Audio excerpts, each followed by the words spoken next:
بەری دەستی ئەوان کە پڕە لە میوزیک و لە گۆ ئازیزانی وەک دەزانن هونەر کاریگەرترین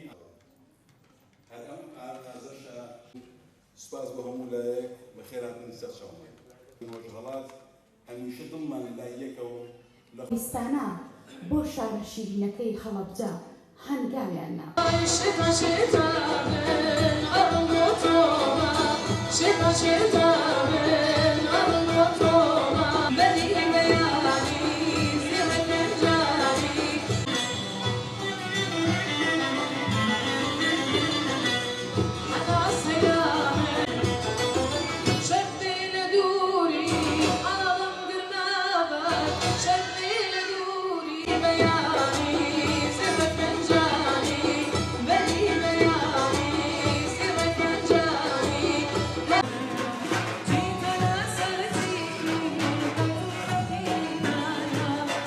هەڵبەت ئەم گروپەی کە ئەمڕۆ هاتوون گروپی ئاژوانی شاری سنەیە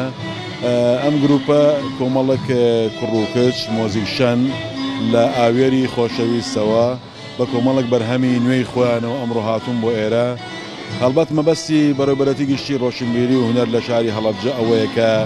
باشترین و جوانترین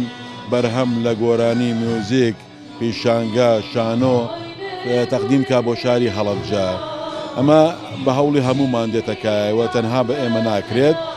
بۆیە داواکارین لە وەزارەتی ڕۆشنبیری و لە پارێزگای هەڵەبجە بۆ داهاتوو بتوانین زیاتر و زیاتر لەم جۆرە وەفدانەی کە دێنە کوردستانەوە بێنە شاری هەڵەبجە و بتوانین میوانداریان بکەین.